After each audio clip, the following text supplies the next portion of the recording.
अस्य श्री कृष्णगोपालसहस्रनामस्तोत्र महामन्त्रस्य श्रीनारद ऋषिः अनुष्टुप्छन्दः श्रीगोपालो देवता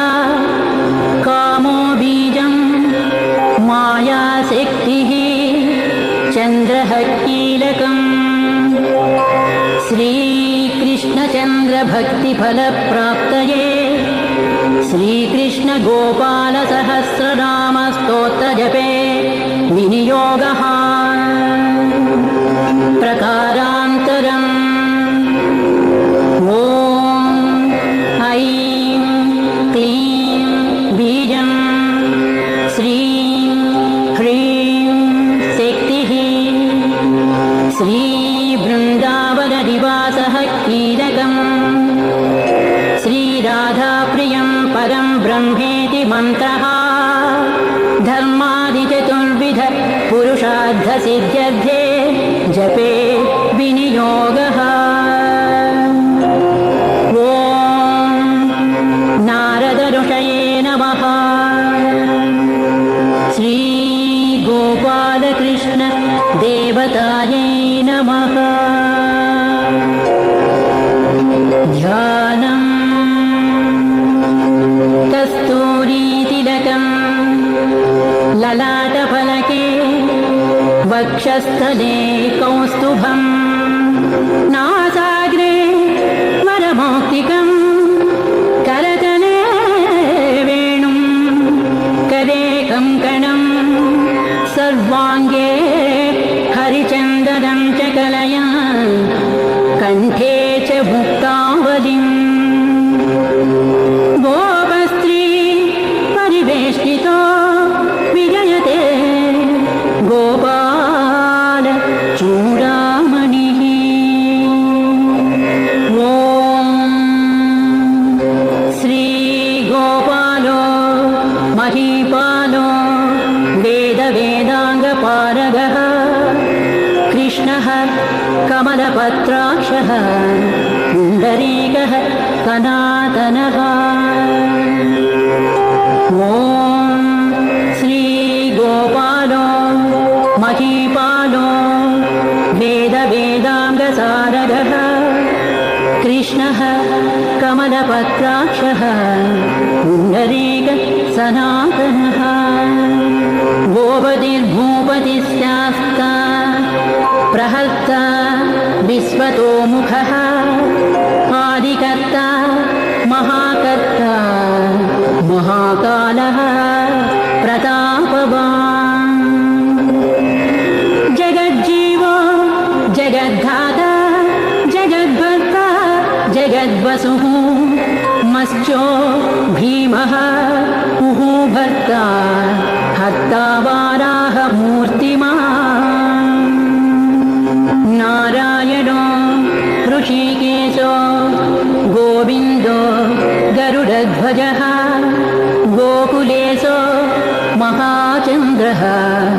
सर्वरीप्रियकारकः कमलामुखलोलाक्षः पुण्डरीकस्वभावः दुर्वासः कपिलो भौमसिन्धुस्सागरसङ्गमः गोविन्दो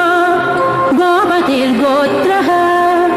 कालिन्दी प्रेमपूरकः गोपस्वामी गोकुलेन्द्रः गोवर्धनवरप्रदः नन्दादिगोकुलत्राता दाता दारिद्र्यभञ्जनः सर्वमङ्गलदाता च सर्वकामवरप्रदः आदिकर्ता महीभर्ता सर्वसागरसिन्धुजः गजगामी गजोद्धारी कामी कामकलानिधिः कलङ्करहितश्चन्द्रो बिम्बास्यो बिम्बसत्तमः मालाकारकृपाकारः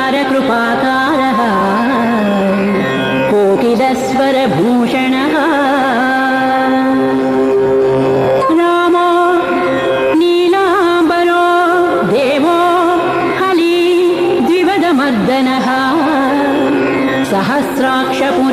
वेत्ता महामारी विनाशिनः शिवः शिवतमोऽभ्येत्त बलारातिप्रपूजकः कुमारी वरदायी च वरेण्यो मीनकेतनः नरो नारायणो धीरो धरावतिरुदारधीः श्रीपतिः श्रीनिधिः श्रीमान् मापतिः प्रतिराजः बृन्दापतिः कुलं ग्रामी धाम ब्रह्म सनातनः रेवतीरमणो रामः प्रियश्चञ्चललोचनः रामायणशरीरश्च रामो रामः श्रियः पतिः सर्वदः सर्वदी सर्वः सर्वत्र शुभदायकः राधा राधयिता राधी राधा चित्तप्रमोदकः राधारतिसुखोपेतो राधामोहनतत्परः राधावशीकरो राधाहृदयाम्बोजषट्पदः राधालिङ्गनसम्मोदो राधानर्तनकौतुकः राधा सङ्गातसम्प्रीति राधा कामफलप्रदः बृन्दापतिः कोकनिधिः कोकशोकविनाशनः चन्द्रापतिः चन्द्रपतिः चण्डकोदण्डभञ्जनः रामो दाशरथी रामो भृगुवंशसमुद्भवः रामो दाशरथी रामो भृगुवंशसमुद्भवः आत्मा रामो जितक्रोधो मोहो मोकान्तभञ्जनः वृषभानुभवो भावी काश्यपिः करुणानिधिः कोलाहलो हलो हाली हली हलधरप्रियः राधामुखाब्जमार्ताण्डो भास्करो रविजो विदुः विधिर्विधाता वरुणो वारुणो वारुणीप्रियः रोहिणी हृदयानन्दी वसुदेवात्मजो बलिः नीलाम्बरो रौहिणेयो जरासन्धवधोमलः नागोजवाम्भो विरुदो वीरः वरदो बली गोपदो विजयी विद्वान् क्षिपिविष्टः सनातनः परशुरामवचो ग्राही वरग्राही शृगालः धमघोषोपदेष्टा च रथग्राही सुदर्शनः वीरपत्नी यशस्त्राता जराव्याधि विघातकः द्वारकावास तत्त्वज्ञो हुतासनवरप्रदः यमुनावेगसंहारी नीलाम्बरधरः प्रभुः विभुः सरासरो धन्वी गणेशो गणनायकः लक्ष्मणो लक्षणो लक्षो रक्षो वंशविनाशकः वामनो वामनीभूतो वमनो वमनारुहः यशोदानन्ददः कर्ता यमलार्जुनमुक्तिदः उलूखली महामानो दामबद्धा त्वयि शमी भक्तानुकादी भगवान् केशवः अचलधारकः केशिः मधुः मोही वृषासुरविघातकः अघासुरविघाती च पूतना मोक्षदायकः कुब्जा विनोदी भगवान् कंसमृत्युर्महामुखी अश्वमेधो वाजपेयो गोमेधो नरमेधवान् कन्दर्पकोटिलावण्यः चन्द्रकोटिसुशीतलः रविकोटिप्रतीकासो वायुकोटिमहाबलः ब्रह्मा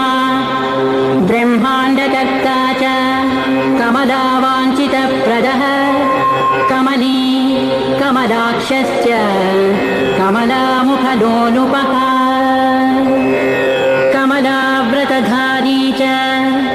कमलाभः पुरन्दरः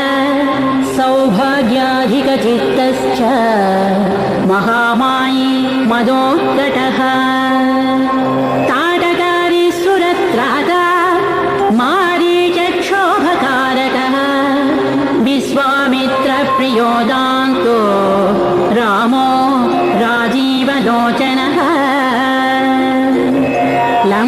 लङ्काधिपकुलध्वंसी विभीषणवरप्रदः सीतानन्दकरो रामो वीरो वारिधिवन्दनः खरदूषणसंहारी साकेतपुरवासवान् चन्द्रावलिपतिः पूलः केशिकंसवधूवरः माधवो मधुः माध्वी माध्विको माधवी विभुः मुञ्जाटवी गाहमानो धेनुकारिर्दशात्मजः वंशीवटविहारी च गोवर्धनवनाश्रयः तथा तालवनोद्देशी भाण्डीरवनशङ्करः तृणावर्तकृपाकारी वृषभानुसुतापतिः राधाप्राणसमो राधावदनाब्जवधूकटः गोपीरञ्जनदैवज्ञो लीलाकमलपूजितः क्रीडा कमलसन्दोः गोपिका प्रीतिरञ्जनः रञ्जको रञ्जनो रङ्गो रञ्जी रञ्जमहीरुहः कामः कामारिभक्तश्च पुराणपुरुषः कविः नारदो देवलो भीमो बालो बालामुखाम्बुजः अम्बुजो ब्रह्मसाक्षी च योगी दत्तवरो मुनिः वृषभः पर्वतो ग्रामो नदी पवनवल्लभः पद्मनाभः सुरज्येष्ठो ब्रह्मरुद्रो हि भूषितः गणानां ताणकर्ता च गणेशो ग्रहिणो ग्रही गणाश्रयो गणाध्यक्षो क्रोडीकृतजगत्त्रयः यादवेन्द्रो द्वारकेन्द्रो मधुरावल्लभोधुरी भ्रमरः कुन्तली कुन्ती सुतरक्षी महामनाः यमुना वरदाता च काश्यपस्य वरप्रदः शङ्खचूडवदोद्धामो गोपीरक्षणतत्परः पाञ्चजन्यकरो रामी त्रिरामी वनजो जयः फाल्गुनः फल्गुनसखो विराधवदकारकः रुक्मिणी प्राणनाथश्च सत्यभामा प्रियङ्करः कल्पवृक्षो महावृक्षो दानवृक्षो